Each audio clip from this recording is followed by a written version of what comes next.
তোমার ভয় লাগে না? না, আমার ভয় নাই, আমার মৃত্যুর কোনো ভয় নেই। ঘরেও যদি মরতে হয় বাইরেও মরি।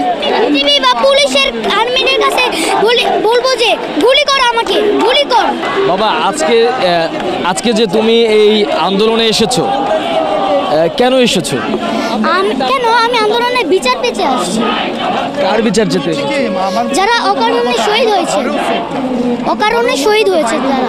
এখন তুমি কি চাও? এখন আমি চাই প্রতিবাদ। আর আরেকটা চাই যে হাসিনা যেন এই প্রধানমন্ত্রীর চেয়ার থেকে সরে যায়। হাত প্রসারিত করে গুলি খেলো, তাদের ব্যাপারে কি বলবো? তাদের ব্যাপারে বলবো যে দোয়া করি যারা যেন জান্নাতবাসী হন। কারণ সে যে অকারণে বলেছে, সে কিন্তু একটা মিথ্যা কথা বলেছিল।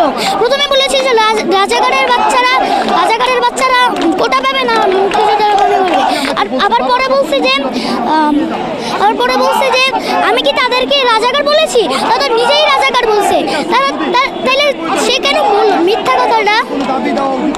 তুমি কি তোমার ভাইদের মতো বুক প্রসারিত করে দেবে? আমি অবশ্যই করতে চাই। আমি অবশ্যই করব। চাইলে আমি জীবনে দিতে রাজি আছি। জীবনে দিতে রাজি আছো? তাহলে আজকের এই আন্দোলনে কাকে নিয়ে এসেছো? আমার বাবাকে নিয়ে এসেছি। বাবার সাথে এসেছো? বাবা তোমাকে এখানে নিয়ে এসেছে? হ্যাঁ। এখন পর্যন্ত বাবাকে বলে আসছি, আজকে যদি মরে যায় আমার লাশটা যেন রাস্তা থেকে কেউ না তুলে। আমার ছাত্রদল যখন বিজয় উল্লাস নিয়ে বের হবে, আমাকেও তখন যেন বিজয় ঘোষণা করে আমার লাশটা যেন তারা দাফন করে। ফাইজলামি করে তারা আমাদের সাথে, অবশ্যই বলতে পারি। সে একটা মেয়ে আমাকে মারতে পারে না, কিভাবে সে রংপুরের ছেলেটাকে মারলো? সে এরকম করছে, তাকে গুলি মেরে দিল। তার তো বিশ্বাস আছে যে পুলিশ তাকে মারবে না, তাকে মেরে দিল কিভাবে? হাউ ডেয়ার দেয়ার! এরকম জায়গা আমি বাঁচতে চাই না, মেরে ফেলুক আমাকে। পৃথিবীর কোনো দেশে বাঙালি এখনো চাকরিও পাইতেছে না, কারণ বাংলাদেশের ভৌগোলিক আর পুরো দুনিয়ায় বাংলাদেশ এখন জানে বাংলাদেশ কেমন। একটা রেড অ্যালার্ট কান্ট্রি হচ্ছে বাংলাদেশ।